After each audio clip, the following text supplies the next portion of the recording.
Necip abi, siz bir Bakıyağa Urmançının şakirti. Әйе. Şakirt olarak ustaza karata siz nindi fikirler aytırdınız. Biz onu görmedik, bilmedik, işittik gene, siz onu görgensiz.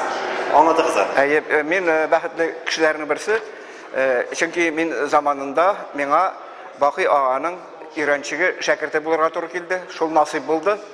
1978 елда мин 4-нче курста укыганда, безнең Казан университетында инде әлбәттә, татар филологиясе бүлегендә без 4 кеше аңа дәресләргә йөрдек. Безнең зур галимебез бар иде, Хатип Госман, әдәбият галиме. Ул Бакый ага белән таныш иде, дус иде, һәм аның белән сөйләшеп, аның фатирына без өйрәнергә йөрдек. Мин аннан шул вакытта 3-4 дәрес алып кала алдым. Һәм менә шушы 3-4 дәрес минем гомергә онытылмаслык бер вакыйга булып калды. Шул 4 кеше арасыннан аның икесе укытучы иде. İkisi biz indi şakirtler idi, studentlar. Birisi İskender Gıylacı tarih bilginde okugan. Bakıy ağa bizge kalem tutarga, kalem yasarga hem anı bilen işlerge öğretti. Anın kitapxanasında eski Arap yazılı kitaplar көп idi. Şulardagi yaxşı örnekleri boyunca biz ko'nikmalar yasadık. Менә шушы инде миңа ярдәм итте, әзме күпме, һәм киләчәктә ул шул бер этәргеч булды миңа. Бакый аганың үзенең аның каллиграфия буенча эшләр күп түгел. Ни өчен? Чөнки 28 елны бит инде латин графикасына кешеләр һәм безнең ислам диненә көчле удар ясалаймы. Бүтән дини шикләр юкка чыга, анда инде гарәп хәреф белән ясау тыела. Ondan Bakıyağa da bir nesede işli aldık. Күңелендә ятса да, Мөхәммәдия шәкерте булса да, барлык бу әйләнеп кайтырга туры килә аңа. Теге хорошо җепшекләр дип әйтәләр бит әле. Шуннан соң гына 58 елда ул Казанга кайта һәм 70 еллар башында гына бу каллиграфия эшләренә тотына. Шамаилләр ясарга һәм ләүхәләр ясарга тотына. Шуның аның менә хәзерге көнгә 11 эше билгеле.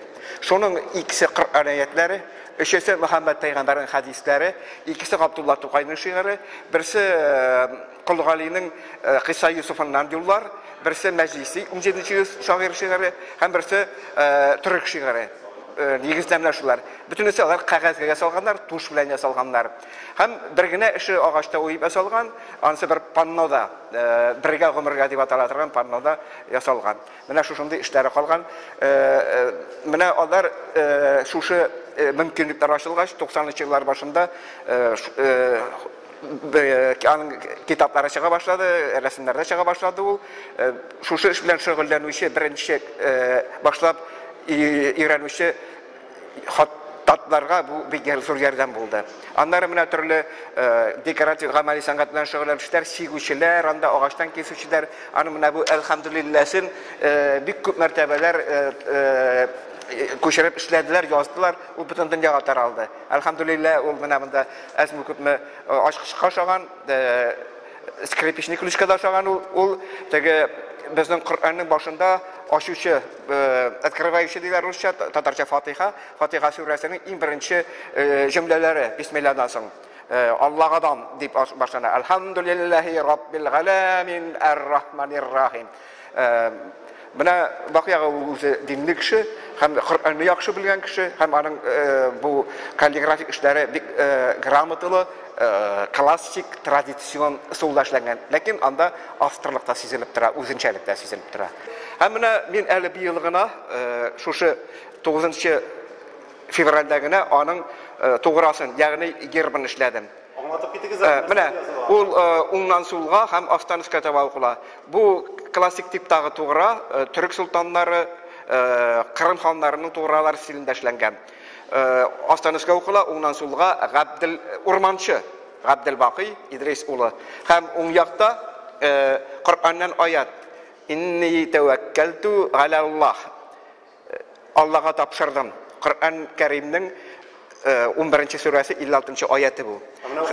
Kırıdağı bücra şuna avazdaş. Mene bu Kur'an ayetine avazdaş. Baqi ağanın özünün şiiri duası. Her bir işini başlar alından, zor işini başlar alından ul şuşu duanı okup başlagan. Hatta küylep de okugan. Ul bula yangırayı. Күңел bağladım işim uğasına. Tevekkel ettim kudret yesine. Ümidim nık, şanışım kamil. Bu fakirge bəxət ingesine.